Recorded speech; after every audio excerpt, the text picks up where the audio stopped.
Agora vejam só como é complexa, né, essa nossa democracia para que a gente possa fazer uma eleição cada vez mais transparente. A gente tem receios em relação às urnas eletrônicas, mas também a questão impressa cria uma série de problemáticas que a gente vai ter que assumir. Como, por exemplo, raciocinem aqui comigo, imagine que há uma pane numa impressora, certo? A impressora deu problema.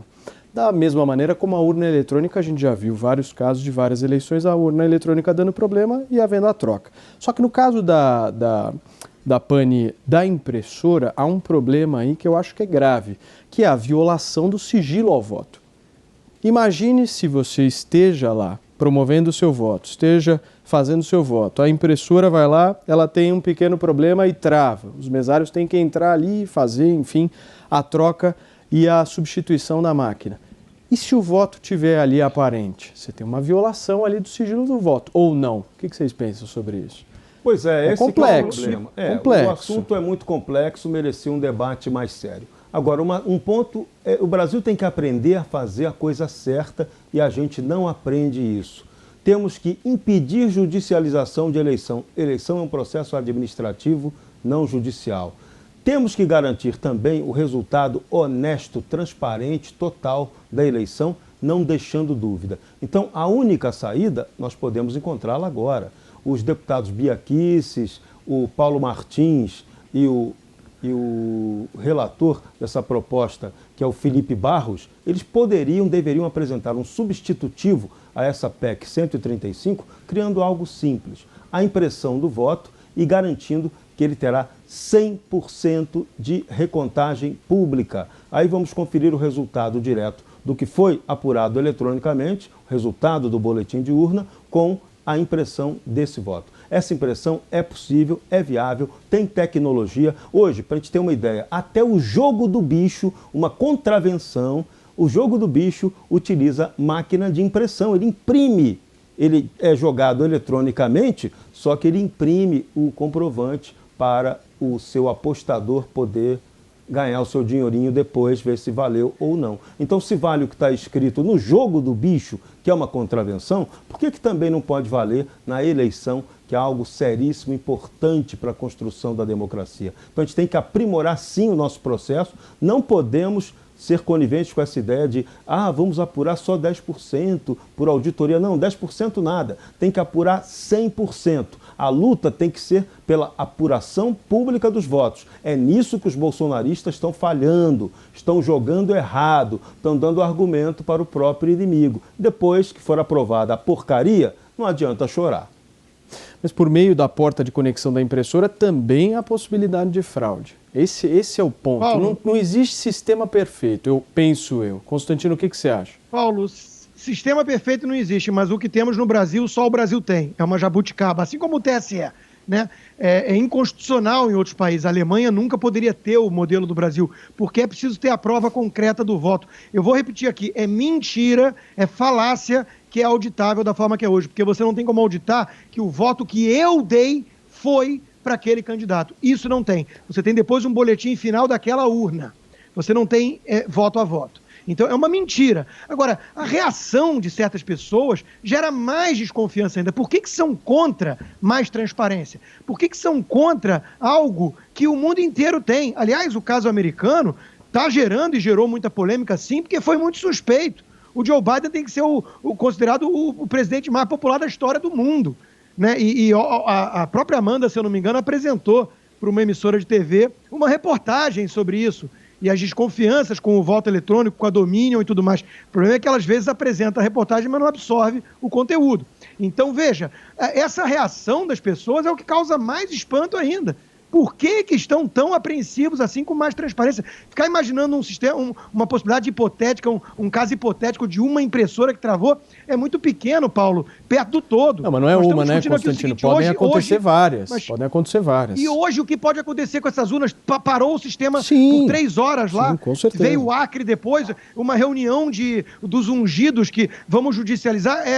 Imagina só as pessoas desconfiarem de uma justiça como a nossa, né? Que absurdo, que prende deputado e jornalista bolsonaristas, né? Que coisa, né? Que tem tucanos e petistas que fazem lives com esquerda e nunca fizeram uma live com alguém de direita. Fazem até com imitador de foca. Só não faz com alguém de direita. Imagina desconfiar desse sistema de justiça tão imparcial, isento e acima de qualquer suspeita, né? Então, é óbvio que as pessoas estão desconfiando com razão. Então não dá para entender essa postura, é uma coisa muito grave. É uma coisa muito grave. Repito, nenhum lugar do mundo tem essa caixa preta que nós temos hoje no Brasil. E estão reagindo dessa forma, como se fosse uma coisa de bolsonaristas, enquanto que eu já cansei de dizer, mas de novo, entra por um ouvido e sai pelo outro, né?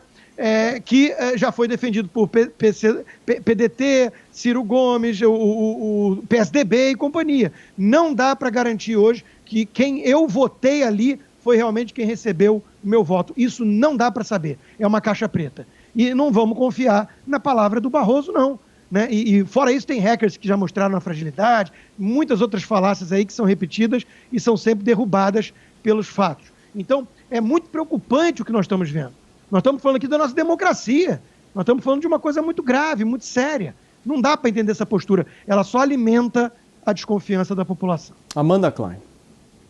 É que a democracia implica em você aceitar a derrota quando você é derrotado. O Constantino, por exemplo, até hoje não aceitou o fato de Donald Trump ter sido derrotado, apesar disso ter sido excessivamente, incansavelmente, exaustivamente judicializado em todas as instâncias, em todos os estados, com 1000 recontagens, mas ele ainda não aceitou, porque ele ainda está colocando em dúvida. É uma prova de que o discurso do voto impresso é um discurso político, porque, na verdade, o que ele quer deixar pairando, essa sombra de dúvida da fraude, vai pairar de qualquer forma, com o voto impresso, sem voto impresso. Ou eles vão culpar as urnas eletrônicas, se tiver voto impresso, vão dizer que foi uma decisão da justiça, né? O TSE, dos ungidos, não são os ungidos. Há técnicos, há pessoas que têm ali, que são funcionários públicos, técnicos.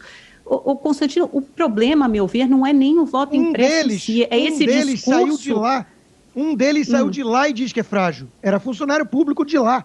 Inclusive especialista na área, ao contrário de você. Sobre a reportagem que eu mencionei, que de novo, obviamente, você não absorveu nenhuma palavra. Você é um grande especialista lendo o teleprompter. Área, né? Você devia estar só lendo o teleprompter, eu entendo isso. Mas veja, o caso americano não é que eu não aceitei a derrota do Trump, não. É que todos estão debatendo a fragilidade de um sistema onde dezenas de milhões de votos foram por correios. E isso é o absurdo. Isso foi o grande absurdo. E isso foi arquitetado por um democrata, por um advogado democrata. Né? Então, isso foi muito grave. Isso fragilizou a democracia americana. O voto pelo correio existe desde a Guerra Civil, desde meados do século XIX. O voto por correio existe nos Estados Unidos. E nos Estados Unidos. Meu Deus, o quê, Constantino? Você é o sábio, né? Eu sou uma leitora de TP e você é o sábio, você é ungido, você é o guru desse programa. Você sabe qual foi a proporção de voto por correio essa eleição e nas outras passadas? E por que você acha que foi maior? Por que você acha que foi maior? Porque o advogado democrata usou como pretexto a pandemia, um presente de Deus para a esquerda, segundo a Jane Fonda, para poder fazer isso. E que dá muito mais margem à fraude, óbvio. Ou não? Porque foi a primeira eleição durante uma pandemia, a maioria das pessoas votou por correio, porque essa prática foi incentivada pelos democratas e foi uma escolha política, uma estratégia política equivocada do Trump, que disse que os votos dos correios seriam uma fraude. E os republicanos poderiam ter votado pelo correio também se ele tivesse incentivado, errou politicamente. Eu vou poupar o meu tempo, o meu fígado e o nosso ouvinte, e nós vamos ver a enquete de hoje sobre esse tema, nós vamos ver uma vez mais aquele sacode que você já está acostumada, né? Eu aposto aqui que é mais de 90% a favor do voto impresso. Não, querido, eu vou repetir, é fácil para você entender, eu não vou nem precisar desenhar. O meu compromisso aqui é com a notícia, não é com a audiência, não é com o público. Meu compromisso é com a notícia, eu não preciso lacrar em rede social, não preciso agradar ninguém, eu preciso simplesmente ser firme e trazer aqui rede social e os fatos. Quem continua insinuando que o Joe Biden não ganhou as eleições 4, 5, 6 meses depois do pleito é você. Então, quem está premiando o público com desinformação é você. Desisto. Serrão, chama o VAR. Vou chamar o VAR por um ponto crucial do debate. O problema do Brasil, e de novo, a gente chama a atenção para a coisa errada, que é a urna eletrônica. A urna eletrônica não é o problema principal. O problema de qualquer eleição que possa ser fraudável, pode nem ser o caso da brasileira, mas é o quê? É a contagem final dos votos. o processamento final dos votos. Aqui, no caso, é eletrônico. Então, nós somos obrigados a acreditar no dogma do resultado final imposto pelo Tribunal Superior Eleitoral. Então, precisamos ter, sim, uma possibilidade de recontagem física dos votos, para aí sim ter a certeza absoluta. O boletim da urna eletrônica bateu com a recontagem física? Honestidade total, parabéns para o Brasil. Não bateu, temos que mudar o jogo. Constantino... Ferrão, era Stalin que dizia, eu não estou muito preocupado com quem vai votar, eu estou preocupado com quem vai contar os votos.